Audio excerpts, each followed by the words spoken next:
episode of Podium Stories. Today we have a very special guest in the building. His name is Harvinder Singh. He's the president and CEO of Bestica, an Inc. 5000 IT consulting firm based in San Antonio, Texas. Bestica has a national presence, having provided solutions for the Department of Defense, federal agencies, and Fortune 500 companies. Harvinder, thank you so much for being here. I appreciate you joining us. Hi. So I wanted to start with a bit of a background about you. I read that you were born in northern India and then you moved to the United States when you were hired on an H-1B visa as a software engineer. So I want to ask you a little bit about how did that transition between India and the United States go, and what were the challenges when you came back to the United States? So I think there were maybe three big challenges. One of the challenge was the language. I thought I knew English in India, and India is, I think, the third largest or the second largest country speaking English. And coming to America, I realized, the English I knew is not the English that is spoken over here. Right. So, and not only English, but the communication style was another thing where I didn't know how to communicate with the Texans, how to speak Texan. And it took me about 4 or 5 years to learn the language, as well as to understand how to communicate with people over here. Yes. So communication in that term is I used to speak in very long terms, and here people were very specific about their experience, their questions, and the small talk. I didn't know how to do small talk. So some of those things from a personal life perspective were some things I learned along the way. It took me about 4 or 5 years. And then another challenge was on the work phase. How do you really execute and come up to the expectations of the job that you are given? So learning that, again, communication again was a big part of it, but how to do the job, how to report. I think those were the big transition things for me. Right, because I can relate. I am a dual citizen, American and Spanish. I'm in Barcelona, in Europe right now. And like you said, I thought I spoke English until I moved to the United States and realized I didn't speak English at all. Right. And I was in the South, I was in North Carolina, which it's also a bit of a different accent, just like Texas, right? So it's definitely not an easy challenge. And I can tell that culturally there were a lot of differences between Spain and the United States. And I was wondering, when you compare India to the United States, what does the United States offer as a country that made you want to continue your journey here? So I think in India, in 1993, I went to Singapore, and Singapore was a beautiful country. And when I was pretty young, I realized that the world is pretty beautiful outside. So I said, let me travel around the world. But with my Indian salary, I couldn't afford to go around the world. So I think that was one big major factor to come to the United States and stay here. Because when I got married, my wife wanted to go and look at the world. So with both of us having the same interest and desires, we decided to stay here from traveling the world and being able to afford that. But also, I think the opportunity that this country offers in terms of growth is enormous.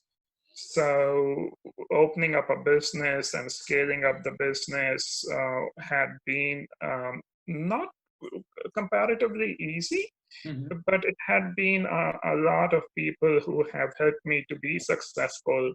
A lot of guides, a lot of coaches, a lot of people I made relationship with who gave me business. So, and starting the business here is also not an entirely difficult thing. Now, sustaining the business and keeping it is definitely challenging, and you have to learn a lot about it. But I guess coming from a business family and understanding the value of money and how do you make money probably helped me get into that direction and staying here. Makes sense. And I can relate, because when I started, I run a small business with 5 full-time people. And everything started when I went to the United States in college, and I realized the business environment, business culture, which in Spain was not something to be seen. In Spain, I didn't know any entrepreneurs, and in America, there's plenty. Right, so it's very interesting to me to see the comparisons, both in personal culture and business culture between India and the United States. So you start Bestica. At what point did you decide that you wanted? Because if I understand this correctly, you came as a software engineer, and at what point you decided to branch out and start Bestica? What was the realization that you wanted to run your own company? So I think coming from a business family and realizing I'm a bad employee. I think we all are, yeah. Right. So realizing I'm a bad employee, and the company I was with, I started the staffing division for them.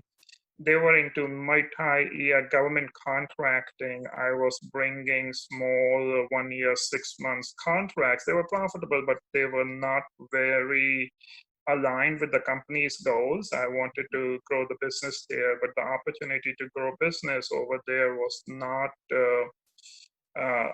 for me to scale up.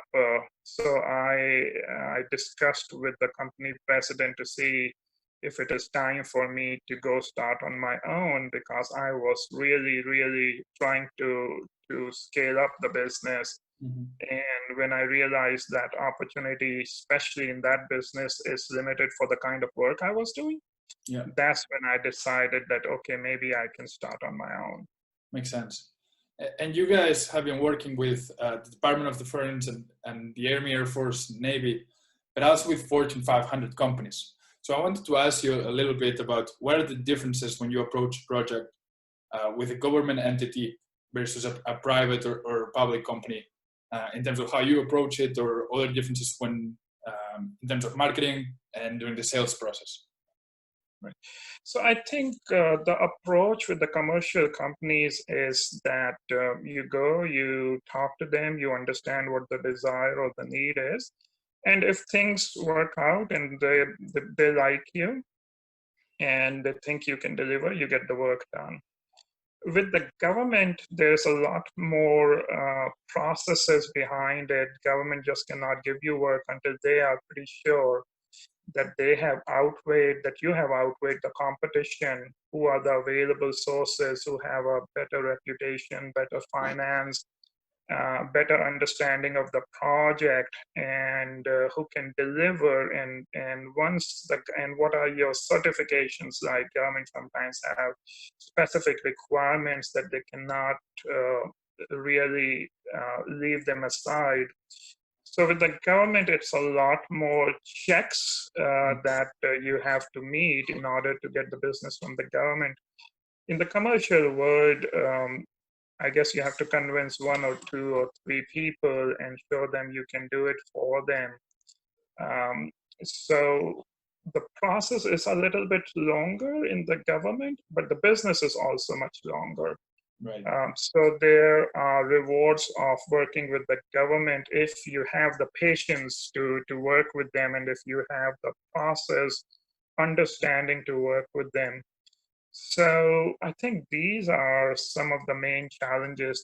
Getting the government business is a lot more complex. You have to understand the proposal, you have to respond to the proposal, you have to understand what the challenges are. With the government will not tell you unless you have some relationship and not at the proposal stage. So the cycle of getting the business is also much longer compared to the commercial world. Right.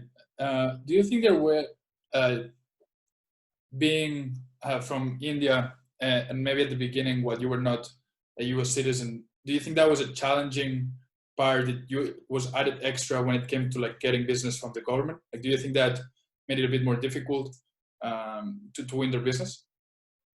So we were not doing business with the government because we also have a certification called 8A.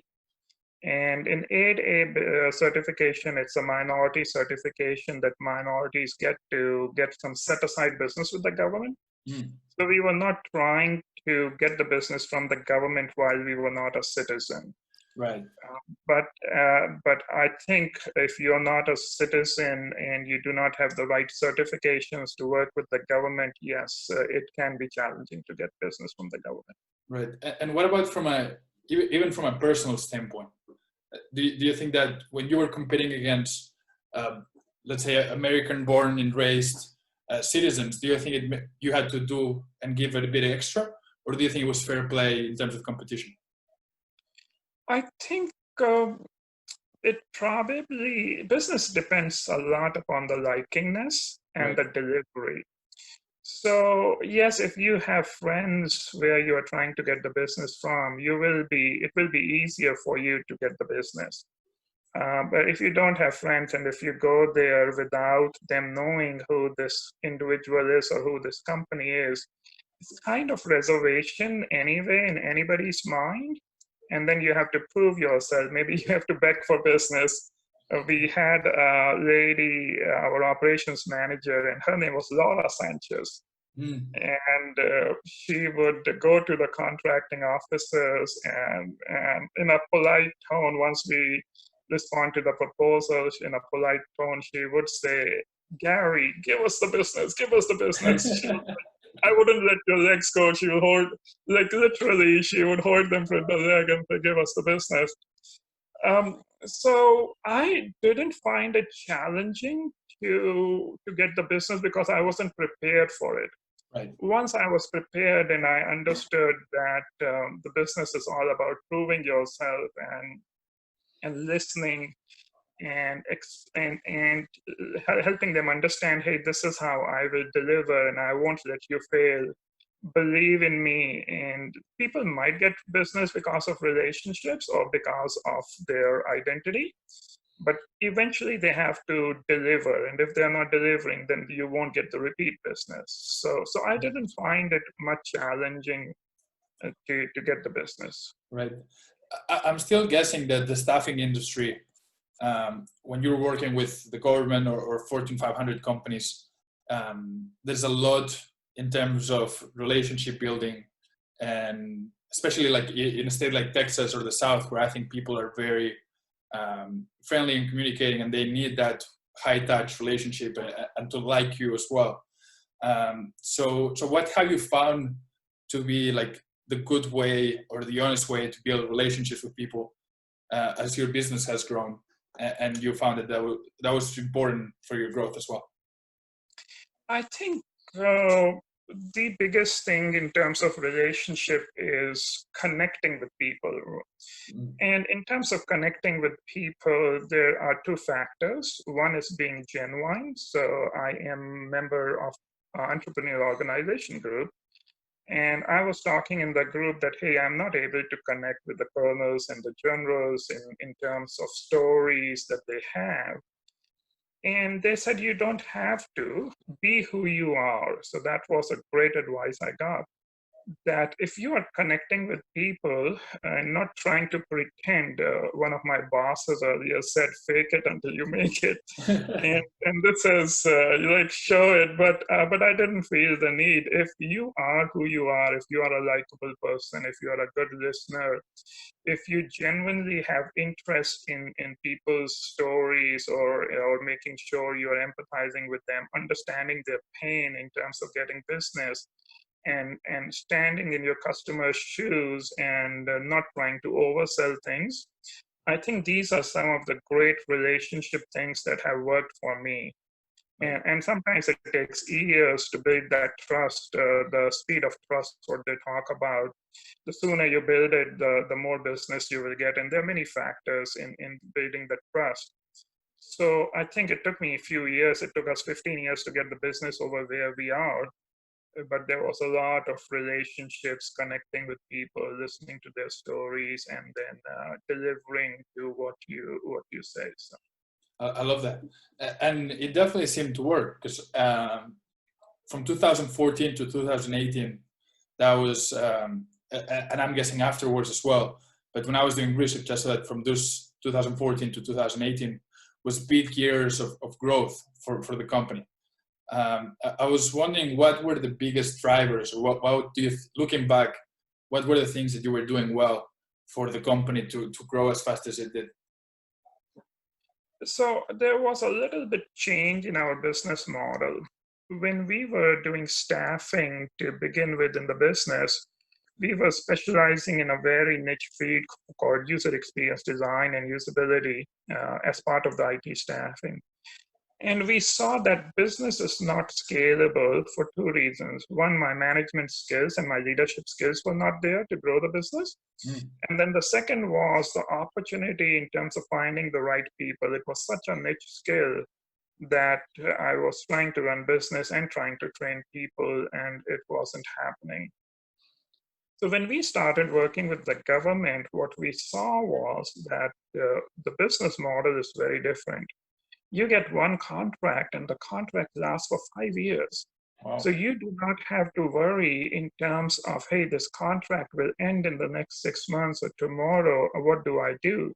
So another thing with the government is once you do one project with them and go to the other parts of the government and say, hey, I'm doing this project for them, Right. the government calls that other project manager and say, hey, how is this company doing? And if they convey that this company is doing good, it's worth giving them the business that we get another project.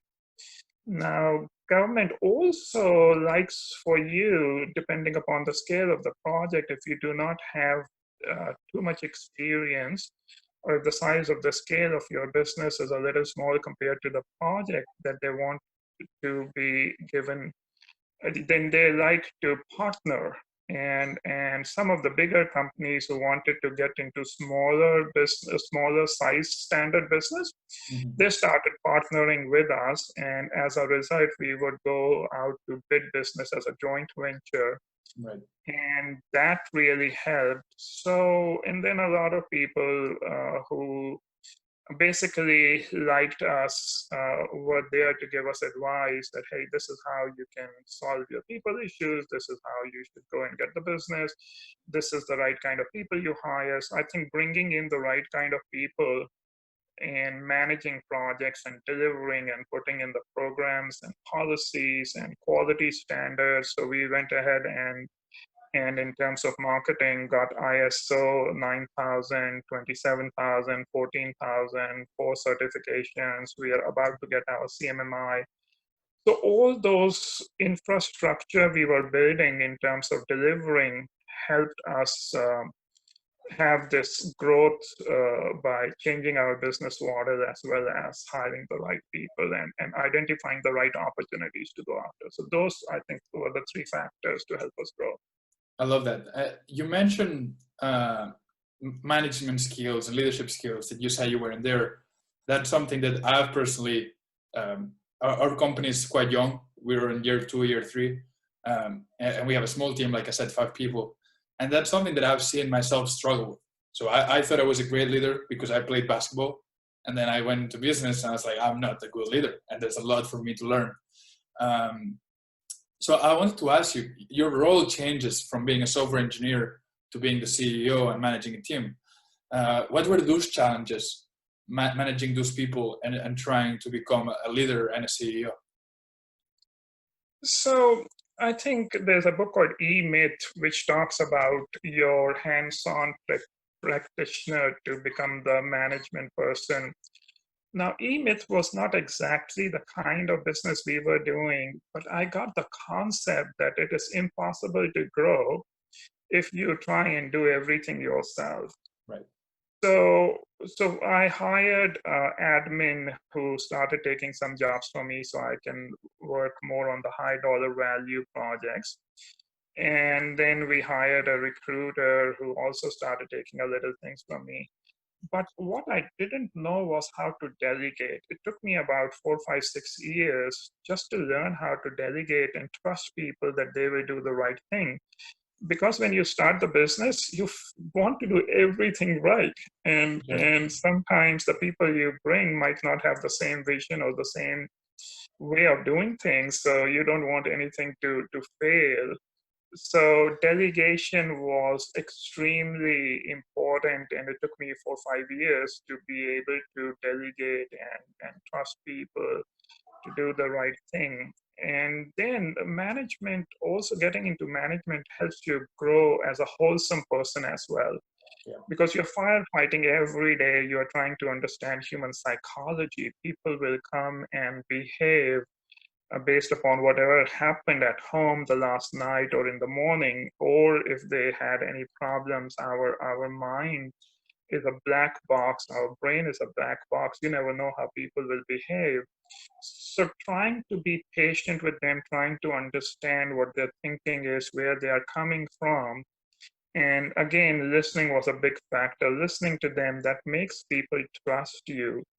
Doing the right thing for them, taking care of them, was some of the lessons I learned.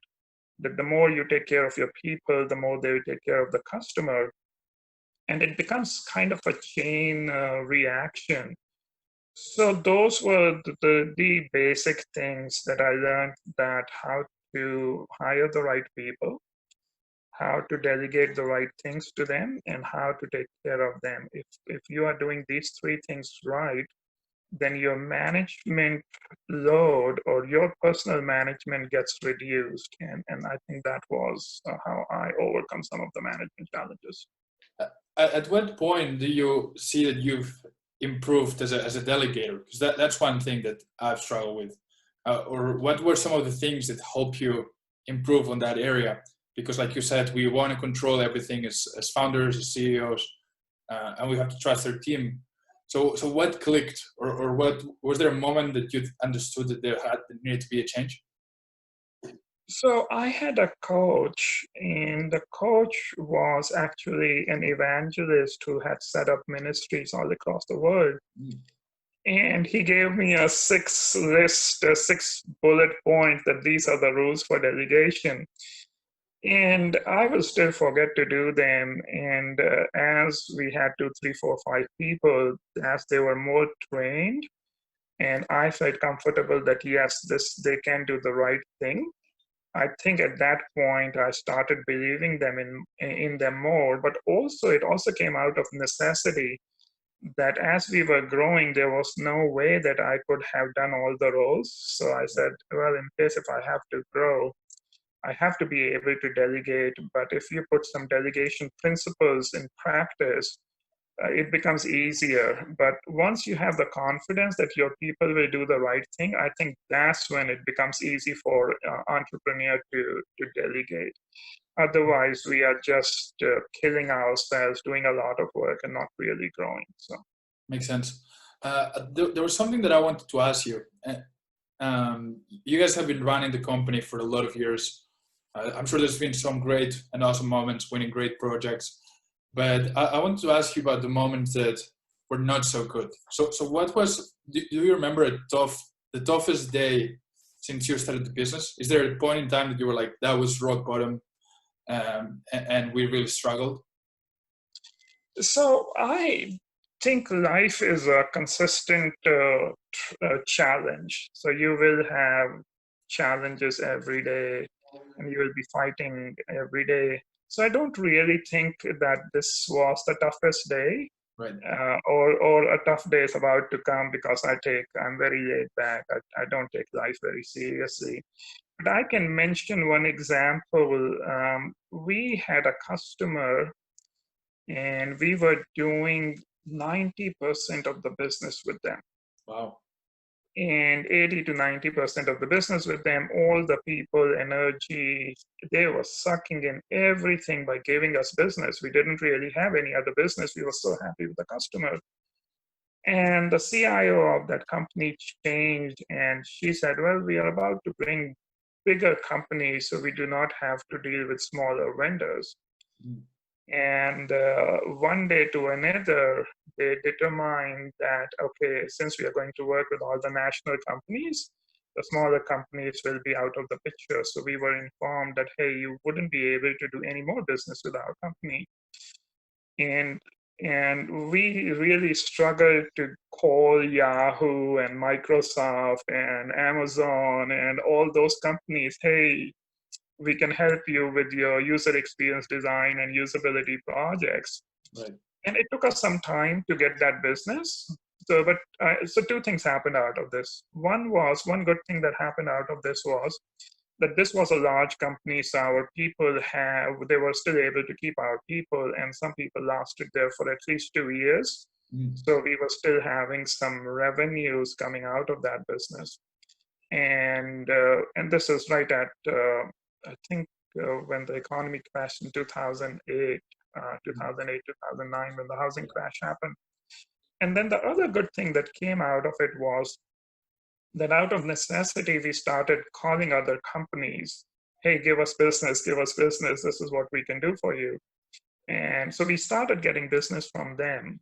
So we learned how to really scale our business from reducing the risk perspective as well. Because sometimes when you start, you get one good customer, and a lot of businesses go that route. And that customer gives them so much business that they can't do anything else. And then one day the business ends, and then the customers come, and then the companies or the business really fall down. So, right. So that kind of was a good learning lesson, but kind of was a challenge which we converted into opportunity. For sure. I love that. Last question before we wrap this up, because I want to be respectful of your time. If you could go back to yourself when you were starting Bestica, is there a piece of advice you would tell yourself that you wish you had known back then? Yeah, there are two different thoughts about it. One is that if you have the drive to be in business, then you should get into business. And some people get into business sooner than later. And the other thought is, if you can be prepared to get into business and you understand, hey, these are some of the challenges that you will come across. These are some of the responsibilities you will have to do. This is some of the finance you will need, or these are the things that you will have to sacrifice, or how to stay mentally strong. If you can understand some of the challenges, and the great thing about America is people are willing to be open and helpful, and you talk to some people and say, hey, this is what I'm thinking of doing. Exactly the same question that you have asked me. Right. If people are going to ask that question, I wish I would have asked this question to a few people so that I was better prepared to get into business. So I could have scaled a little sooner than I have now. So that would be my challenge to the people who are getting into business. I would have, if I start the next business, that's what I will do.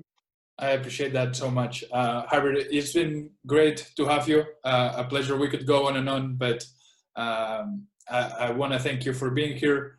We're going to put the links to your company and to your LinkedIn as well for our listeners that want to reach out to you. And once again, thank you for being here. And thank you, Marty. It was my pleasure. If you're listening, feel free to subscribe and share, and we'll see you next time. Bye. Yes, sir. Take care. Awesome, Harvinder. Take care. Bye-bye.